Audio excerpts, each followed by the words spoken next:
Thank you for joining us at Community on Demand. Today, Pastor Dan continues his sermon series called The Top 10 Songs in the Bible. Dan kicked off the countdown with Psalm 84 in the number 10 position. Psalm 40 garnered the number 9 position.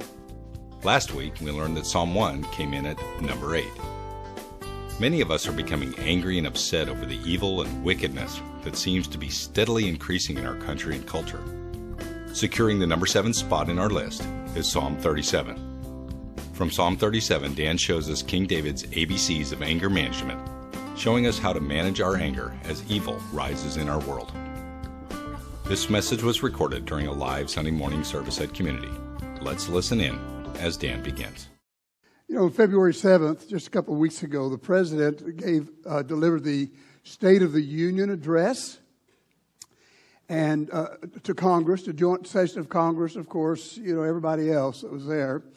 And he had a listening audience, a viewership of about 27 million people.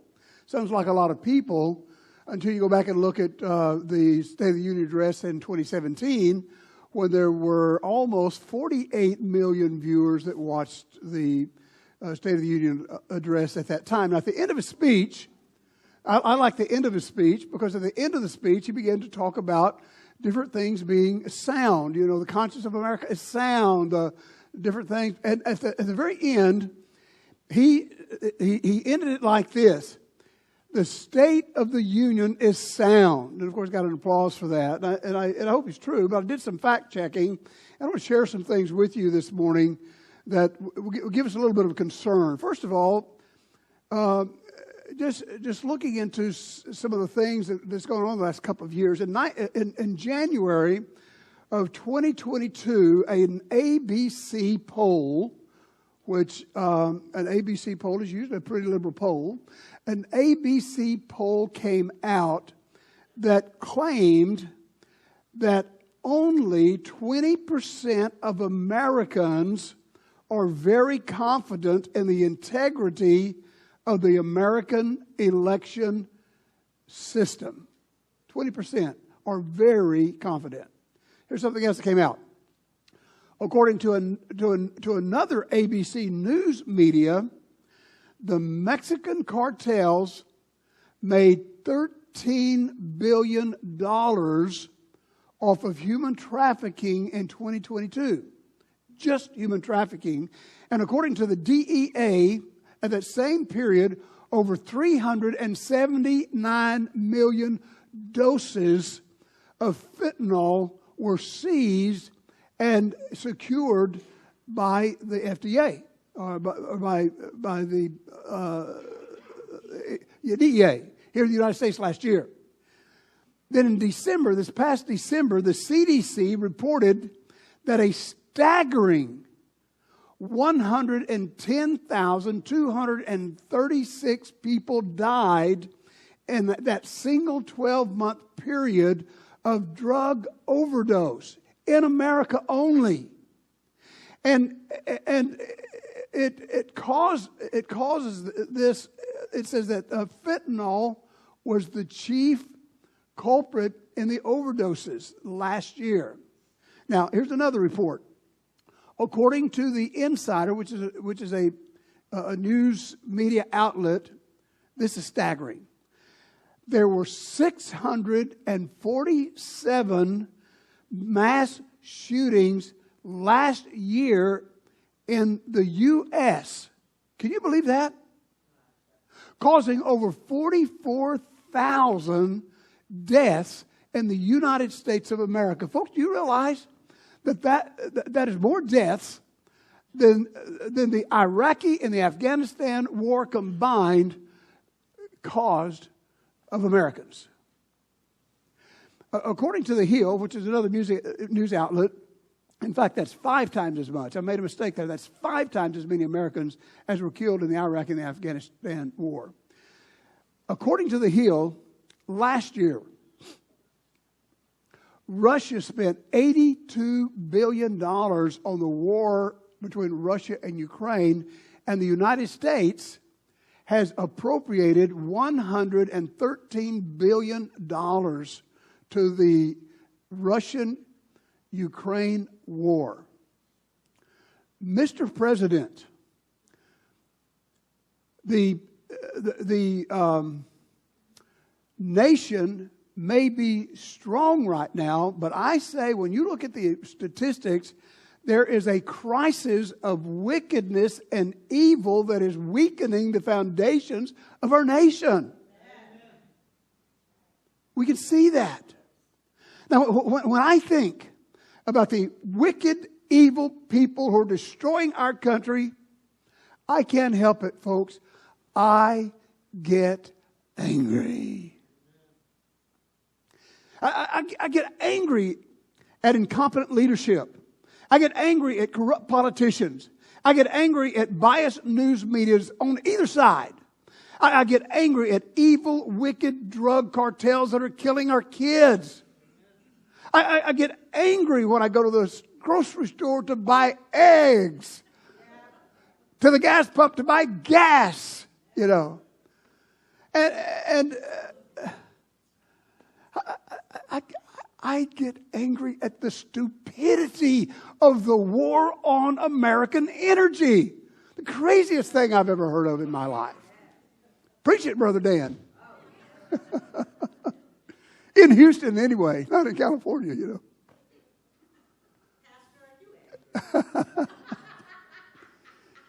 You know, most of us sitting here, to answer that question, most of us sitting here today are experiencing a little anger, a little upset.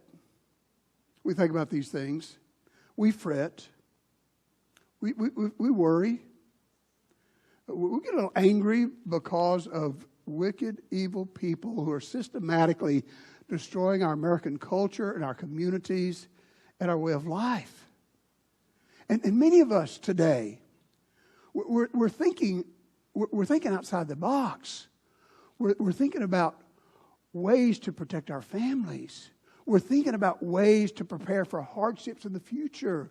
And we are praying, like the song said, for the Lord's fast return. That may be the only way out of this thing. All of us here are concerned over the prevailing wickedness of evil that is growing and the threat. Folks, do you realize that we are in the grasp and the threat of an impending new world war conflict? I mean, the three superpowers of the world right now are poking at each other with billions of dollars, and we're all just sitting here like, is it really going to happen? You know, and during the pandemic. Now, here's the thing: during the pandemic, there was a lot of wickedness and evil going on in our country and in China. In fact, it is now obvious. I'm going to say this, and I'll probably get kicked off of YouTube. I don't know. It is absolutely obvious that the pandemic, and evident. Let me say it. It's evident that the pandemic was a product of evil, wicked people who were funding and developing what is called gain of function. You know what gain of function means? It actually means the increasing of transmissibility, making it more contagious.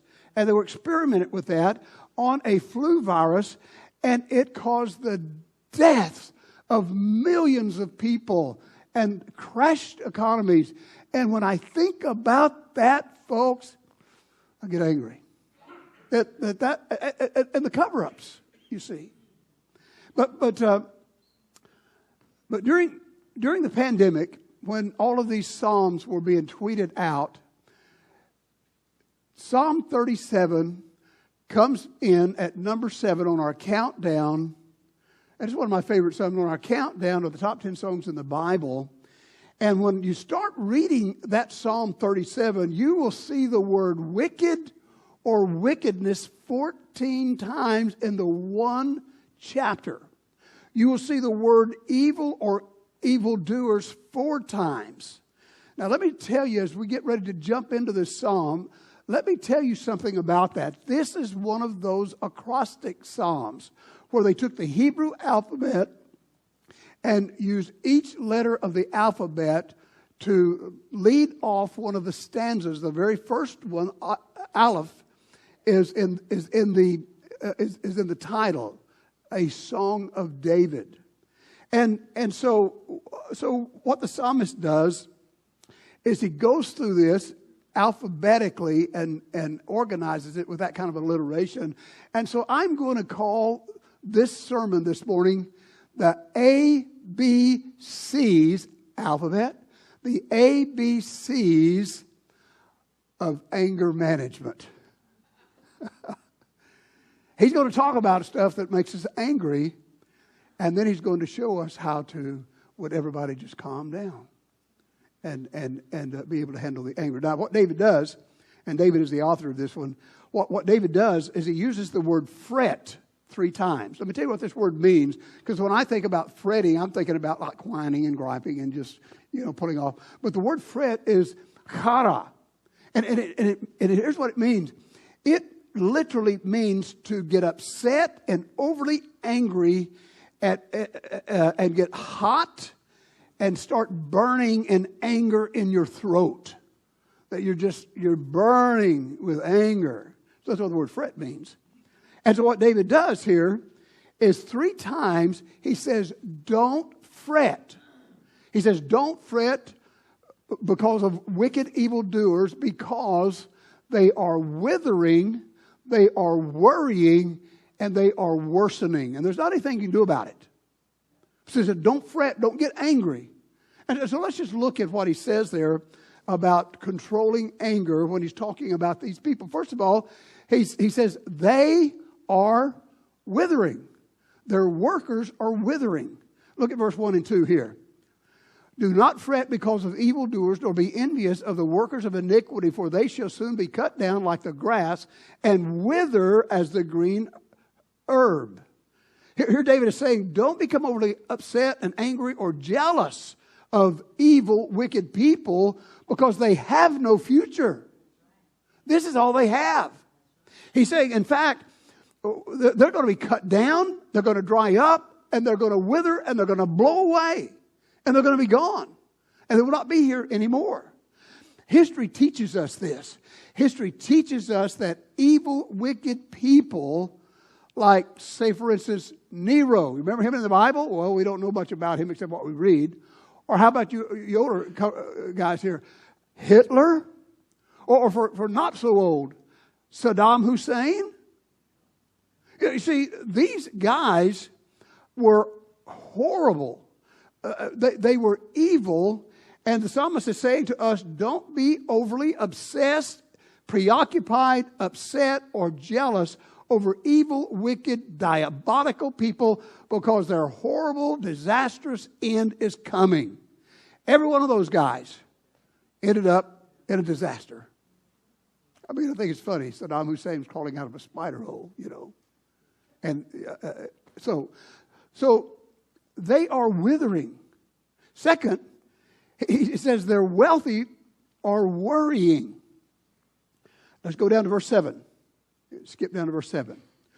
Do not fret because of him who prospers in his way, because of the man who brings wicked schemes to pass. Now, here, David is not talking about, he's not referring to all wealthy people. There's some great, wonderful, wealthy people that have made some wise decisions and made some good money.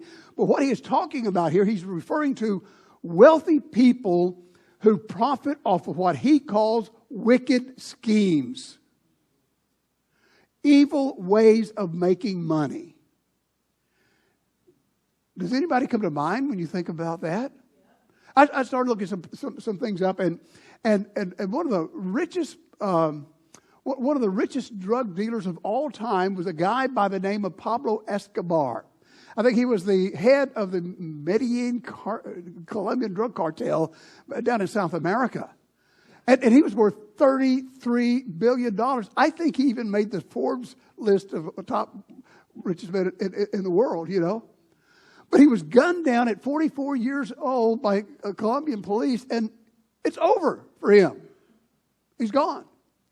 I looked at another one, El Chapo, worth $12 billion. Right now, El Chapo is in a maximum security special prison in Colorado, and he is begging for extradition to a Mexico prison. You know why? Because he was able to break out 3 times by bribing the arms and stuff. And I'll tell you, I hope they don't do it, because he'll be right on the streets again. But who wants to be El Chapo, you know? Or how about this one? You've heard the name recently of Jeffrey Epstein? See, Jeffrey Epstein was worth $577 million that he made with his evil and wicked schemes, bought an island, and you know the rest, and he mysteriously hung himself when the cameras are off and the guards were away. Yeah, how mysterious. Or how about this one? Lately, how about the Sam Brinkman, is it freed or fried? He's going to be fried, but he might be freed. I don't know. Or $26 billion with his FTX scheme, and he's now facing up to 115 years in prison. These people were always worrying and scheming and trying to figure out how to get just a little bit richer, and then worrying that they're going to get caught or someone's going to come. And who wants to live a life like that? In fact, when you look down in verse 16, it says this: a little that a righteous man has is better than the riches of many wicked. There are a lot of folks who make a lot of money with a lot of wicked schemes, and it happened during the pandemic. It's happening now. It happened in David's time, and it will continue to happen until the Lord returns. And what David is saying here is, don't get upset about that. It's going to continue to happen. Don't fret. Don't worry. These people are going to keep on doing this until the Lord returns. So he says, the workers are withering, they're wealthy or worrying, and their world is worsening. Look down at verse number 9. Cease from anger, forsake wrath, do not fret, it only causes harm, for evildoers shall be cut off. You see what David is doing here? He's doubling down on the obsessive anger and wrath and fretfulness by saying it's all going to be over soon, and all these wicked people are going to be gone. They won't be here. Look down at verse number 10. He affirms it here. For yet a little while, and the wicked shall be no more. Indeed, you will look carefully for his place, but it shall be no more. We are living in a world. Don't be fooled. Open your eyes. We are living in a world where wicked evildoers are getting worse and worse, as Jesus said in the Olivet Discourse, and are becoming but it's not just the criminal world. Now they're becoming heads of state and world leaders and influencers and heads of companies who are causing the world to grow worse and worse and worse. You feel like you're drowning in all of this. Here we are trying to do right. Trying to get the gospel out. But he's saying these wicked workers, these wicked wealthy, these wicked world leaders who are destroying our culture, our country, our world, are enough to make us all upset, right? I mean, I'm not going to leave the sermon here because I probably got all of our blood pressure going up a little bit, okay? I don't mind. But the psalmist says, don't fret. Don't worry. Don't get upset over these wicked evildoers. And I want to ask the question, how? I get this. How can I not get upset when I look at these things? How can I calm down? How can I not just want to go and do something crazy? How? And he gives it the answer, and I call the answer the ABCs of anger management. A is found in verse number 4. Delight in the Lord. That's a fill-in. Delight. Delight yourself also in the Lord, and he shall give you the desires of your heart. I want you to notice something here. The Hebrew scribes have something that is called a tetragrammaton. And I've talked with you about this before, but I wanted to explain it again. Do you see the word "the Lord" there? So if you dig down, you'll find, if you actually look at the Hebrew, you'll see that this word is Yahweh, which is Jehovah, but it's pronounced Adonai, which is the Lord. You say, why do they do that? Well, some of the scribes and prophets of old were fearful to say the word of God out loud. And so what they would do is when they would come to the word Yahweh, or what we would call Jehovah, they would replace the word, or it would be known to say Adonai, the Lord. But because his name is so holy, I mean, they would write it with a pen and then not ever use a pen again. Maybe break the pen. Maybe use a brand new pen every time they write the word Adonai. But what David is doing here, he's writing the word Jehovah. And with expression, what he's saying is this: enjoy Jehovah. Enjoy Yahweh. Enjoy, delight yourself in God. And I want to know, well, how do we do that? How do we do that? You know, next Sunday, you probably saw in your bulletin today that we're going to observe the Lord's Supper. Why do we observe the Lord's Supper? Is it some kind of a sacrament? Does it kind of change and do all that kind of stuff? No. We observe the Lord's Supper to take our minds back in history to what Jesus Christ, God Almighty in the flesh, did for you and I. We look at his death. We think about the crucifixion, his burial, his resurrection. But it doesn't stop there. We also look at his return. And as we think about his sacrifice and his miracles and his return, and we look at him, then suddenly what happens is we become humbled.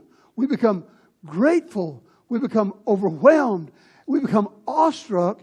We begin looking at what he has done, and we begin to enjoy Jehovah. We begin to say, wow, why would the God of the universe do this for me? And we begin to enjoy him. That's when we come to church on Sunday. We come because when we gather together, Christ gathers with us. And when we begin worship, there's something transcendent that happens. I tell you, I thank the Lord every day for our worship team, because something begins to happen as we begin to worship. I mean, you can sense it in the service. People begin to open themselves up to the Lord and gloriously sing to him. We worship together. We gather together. We study his word together. We open this word together, and all of a sudden we're seeing him. And as we see him, unless there's something going on in our lives, we're open up and just saying, enjoy Yahweh, Jehovah, the Lord. So you know, there are times we don't enjoy God, aren't there? One of those times when we're worrying, when we're fretting, when we're angry. I tell you, when I get angry, I don't enjoy him, you know, because he's convicted me, you know. I don't like it at all. Quit convicting me, you know. But when we gather and worship and pray and study Scripture and think about and enjoy Jehovah, we have peace and joy, which is the desires of our heart. I want peace. I want security. I want joy. Don't you? And this is where we get it. The desires of our heart. So, A, delight in the Lord. B, commit to the Lord. Look at verse 5. Commit your way to the Lord. Trust also in him, and he shall bring it to pass. So many of us struggle with commitment to God, commitment to the church, commitment to ministry. And you say, well, why is this? I'm confessing, okay? We all struggle with this. Why is it? Here's the reason. The reason we struggle with commitment to God is because we're already overly committed to our jobs, our children, our home, our projects, all of the other stuff that is around us. We are so spread thin that we don't have any extra time. And we're overly committed, and we just feel overwhelmed. I've got a new word. I don't just feel overwhelmed. I feel overly overwhelmed, And what happens is when that happens, we have a tendency to pull back. Well, I just don't think I can. No. And pretty soon, we're just self-indulged and no service whatsoever, no committing to the Lord whatsoever. This word commit, well, first of all, the question is, what is it? Did you see that? Commit your way to the Lord, and it shall come to pass. What is it? Go back to the other verse, the desires of our hearts. That will come to pass. Commitment ties to having the desires of your heart. This word commit is one of the strangest words that I've ever actually taken apart in the Hebrew. The word is galal, and it means to roll away.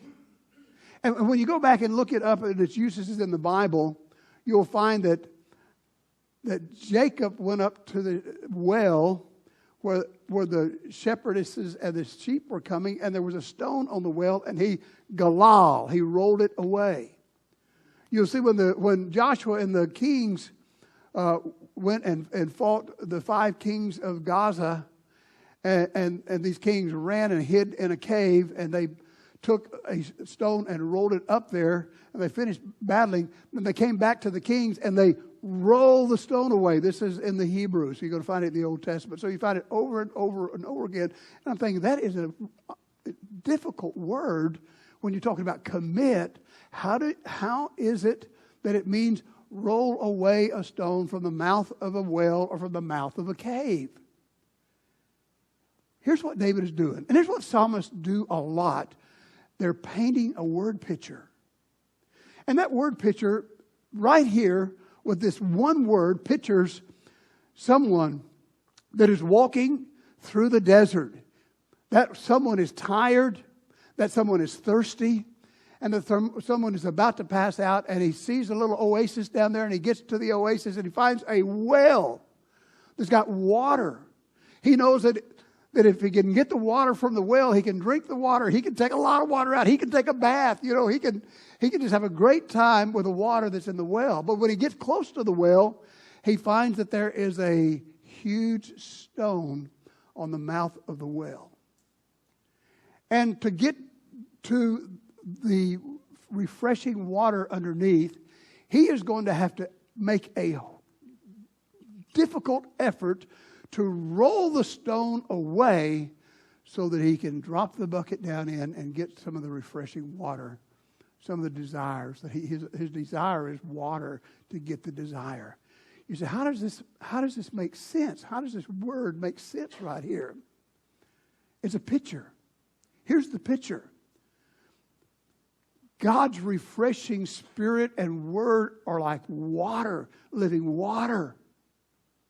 But what happens is we have a burden of commitment to the things of this world that's like a heavy stone that is blocking me from the things of God. And it takes effort for me to roll that stone away so that I can then begin to have the desires of my heart in the Lord Jesus Christ. What a word picture that this is.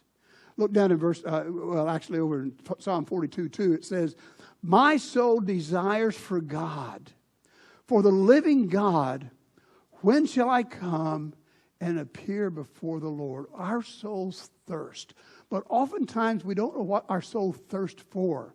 So what we do is we run after the things of the world, and we make commitments to the things of the world, and we are not satisfied with those things, and we need more until we come to the Lord, push those old commitments away, and go and to the well and drink the refreshing water that quenches our thirst.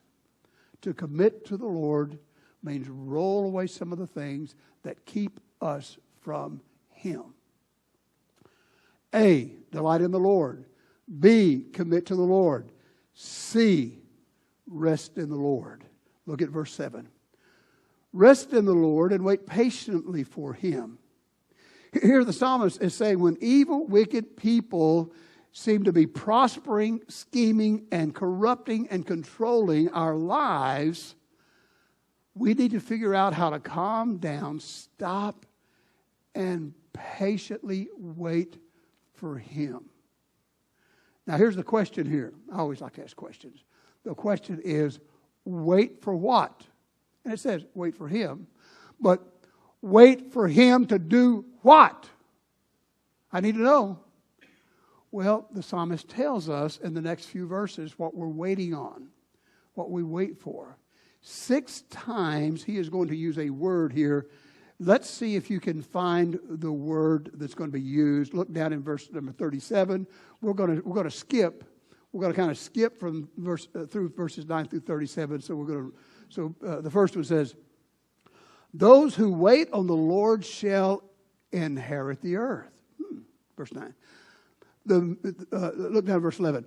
"The meek shall inherit the earth and delight in the abundance of peace." I like that.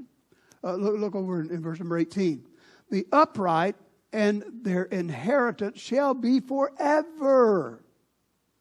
Look at verse 22. "Those blessed by Him shall inherit the earth. The righteous shall inherit the land and dwell in it forever." Verse 34. "Wait on the Lord and keep His way, and He shall exalt you to inherit the land." Obviously, David is talking about the soon coming of Christ and the setting up of His millennial kingdom, and us that are fretting and trying to calm down, waiting for our inheritance. You know, what happens to a lot of saved people is they get angry, they get upset, they get fret, and they say, "I'm done. I'm not going to do this anymore." And they live the rest of their lives in pretty much misery, but they lose rewards and inheritance. You can still go to heaven, lose your inheritance. You know what inheritance is. And so what David is saying, he's saying that when we delight, commit, and rest in the Lord, He's coming back. He is removing all evil, wicked, diabolical people and actions for 1,000 years, and we will be able to enjoy our inheritance. Nobody's going to steal it. Rust is not going to come around. We are going to enjoy 1,000 years just before eternity begins. What a joy. And he's saying, it's coming. They're going. It's coming. The hard part of delight, commit, and rest in the Lord is that evil, wicked, diabolical people are always poking at us. You know? I mean, it just seems like every time you turn around. You ever feel that way? I mean, okay, I think we'll have a good day. And then someone comes along. In early 2013, Gayla and I, we went out. We needed a vehicle. And I had my mind set on a Chevrolet Tahoe. A black Chevrolet Tahoe. We looked and looked and looked and looked and looked. Finally, we came down to the Chevrolet dealership. They had one.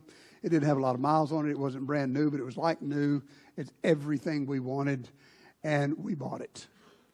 And we drove it back here. We really liked it, but it for some reason our Tahoe got the name the Tahoe. It wasn't our Tahoe anymore. It was like the Tahoe. And the teens would use the hot Tahoe to go skiing, and they'd use the Tahoe to go here and go there. and I would use the Tahoe to go pick up dignitaries like Mike Huckabee, you know, and take him to the airport. Whoa, I like that part, you know. Get to talk to Mike Huckabee, governor of Arkansas, you know, different things like that. And later that year, in 2013, we were coming along the Christmas season, and Gayla said, I'm not going to be able to cook dinner tonight. Do you think that we could eat out? I'm out here Christmas shopping, and if we could just meet somewhere and eat dinner, then we just go home. And I said, that's a great idea. I was here at the church, and so I grabbed my computer bag, threw it in the back of the Tahoe, and took off. And I told her, you know what? I've got a $50 gift card for Saltgrass. I said, we can go to Saltgrass. We can split a big steak. We can get a couple of baked potatoes, a couple of salads. We can even get a dessert, and probably even get the tip on this $50. And so we went to Tahoe. We went to Tahoe. We went to in my Tahoe. We went to Saltgrass. She was there. I went in. We sat down, and we ordered our dinner, and we just had a great time. And we're so excited about, okay, this is it. We're going to go home.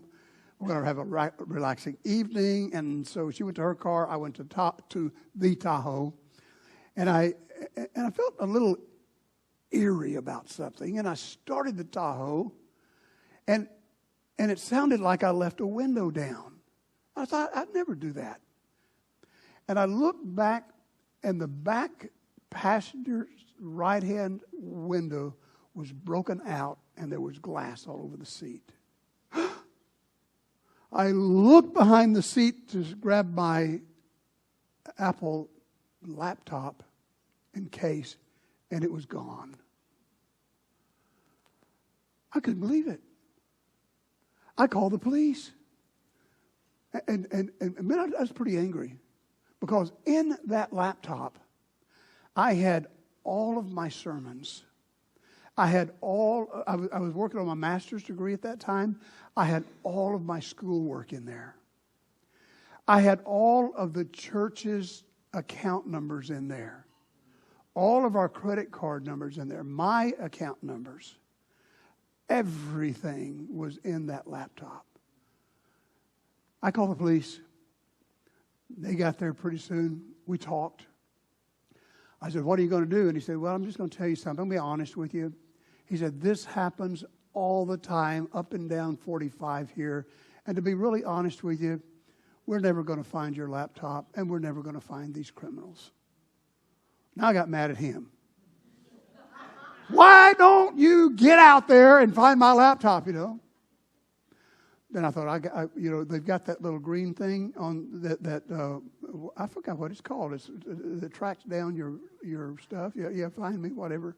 And so I ran over to the Apple store, and I went in and told them what had happened. They looked up my account, and I said, Can you do that Find Me app for me? And they said, well, did you turn it on? And I said, I don't know how to turn it on. And they said, well, if you didn't turn it on, we can't find your deal. Now I'm mad at the Apple store, and I'm mad at me. And then I called the insurance company. And I said, my all of my stuff, my window, my car, everything. And they said, well, I've got bad news. Your window's not going. Your deductibles, will not. You're going to have to pay because it doesn't reach the deductible, and the theft is on your homeowner's policy, and so I'm sorry, but your deductible's not going to cover that. I said, you mean I'm not going to be recovered anything? I'm sorry. Now I'm mad at the insurance company. Everybody's poking at me. Everybody's evil. Diabolical,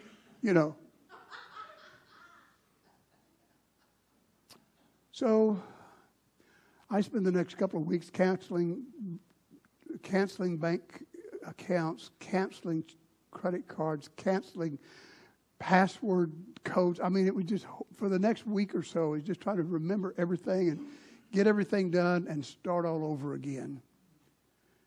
And I think it's when I had to start taking blood pressure medicine at that time, because my blood pressure was going up. But I said, okay, I got to pull this together. And went down and got a new computer. By the way, that computer was about done anyway, so I had to get a new computer, and I'd start all over. And I go home and I start working on my next sermon. Now, I hate this, But when I looked on my sermon schedule about what I was going to be preaching next time, it was about 3 weeks later, guess what came up? Psalm 37, fret not. Come on, Lord. Can we just skip over this one and go to another one, Yeah. And so I began to read through, began to practice the ABCs, began to cool down a little bit. And what happened is I just started working on a sermon, and then went to save the sermon. When I went to save the sermon to the cloud, a miracle occurred. My sermon file folder that says sermons found its way from the iCloud to my computer. And when I clicked onto it, there all my sermons were. I started working on my next course, and when I clicked onto my GSOT folder, it opened up, and there was all my schoolwork. And I said, Lord, why did I fret? And I began to understand what he's saying here. Don't fret because of evildoers. They're going to continue to do evil. They're going to be here till the Lord returns. When we delight, commit, and rest. And when we delight and commit and rest, it doesn't cure evildoers. They're going to continue to do evil, to wither, to worry, and to worsen. But when we begin to experience, when we begin to walk through these ABCs, we begin to experience something that the world doesn't have they don't know anything about, and that is peace, security, and assurance. And a smile comes on our face. I know the world is shaking. I know things are rough out there. I know a lot of that stuff affects us. But when we delight, commit, and rest, it gives us blessed assurance in His return and in our inheritance and the doing away with all evildoers.